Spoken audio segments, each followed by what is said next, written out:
Take a deep breath.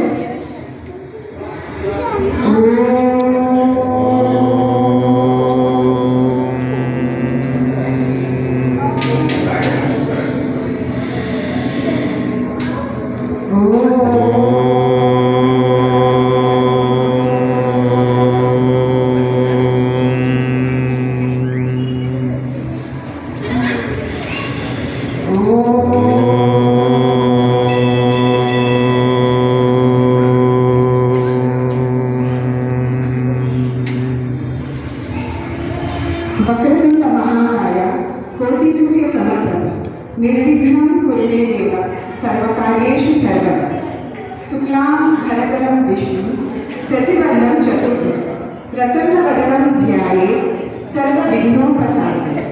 గురుభ్యో నమః. అందరికీ నమస్కారం. గణపతి నవరాత్రుల సందర్భంగా శ్రీ విజయ గణపతి ఆలయంలో భరతనాట్య నృత్య ప్రదర్శన ఇవ్వబోతున్న చిన్నారులు కిస్మత్పూర్లోని గిరిధారి మురారి మరియు అభిజ్ఞ నుండి వచ్చారు.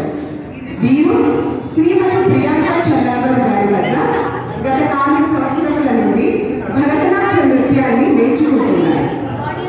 శ్రీమతి ప్రియాంక గారు తన చిన్నప్పుడు 8వ ఏళ్ల నుండి మహారాష్ట్రలో గురువు గారు శ్రీ ఉజ్వల్ భోలే గారి వద్ద భరతనాట్య నృత్యాన్ని నేర్చుకొని ఈ నాట్యంలో ఉన్నత స్థాయిని భరత చూడామణి ఆర్ట్స్ కాలేజ్ చెన్నైలో గురువర్యులు లక్ష్మణన్ సార్ మరియు శ్రీమతి ఇందువదన మల్లి గారి వద్ద అభ్యసించారు.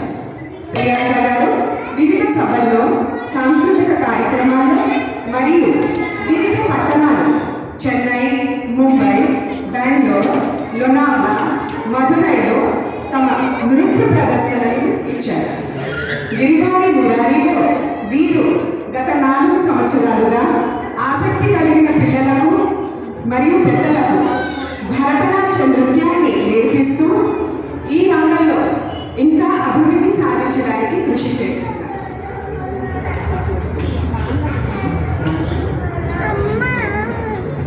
మన భారతదేశంలో ఎన్నో నృత్య కళలు ప్రాచుర్యంలో ఉన్నాయి. వాటిలో భరతనాట్యం అత్యంత ప్రాచీనమైనది. దీని ఆవిర్భావము తమిళనాడులో సగర్ పేరుతో దేవదాసీలు ఈ నృత్యాన్ని భగవంతుని ముందు ఆలయాల్లో ప్రదర్శించి ప్రాచుర్యంలోకి తెచ్చారు.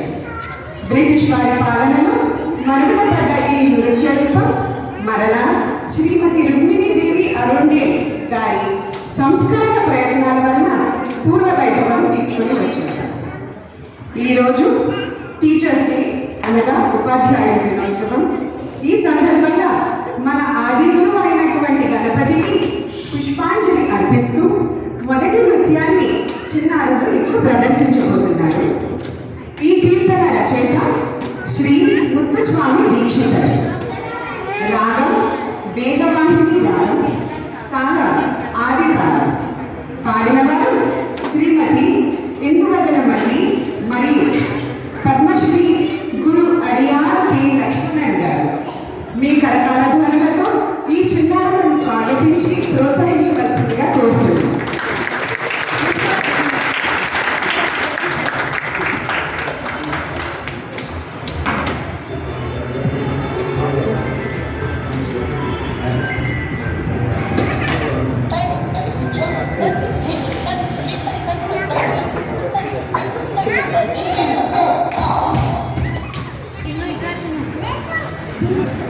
దయచేసి కార్యక్రమం జరుగుతున్నంతసేపు మొబైల్ని సైలెంట్లో పెట్టుకోండి ప్లీజ్. చిన్నారికి డిస్టర్బెన్స్ కాకూడదు. Thank you.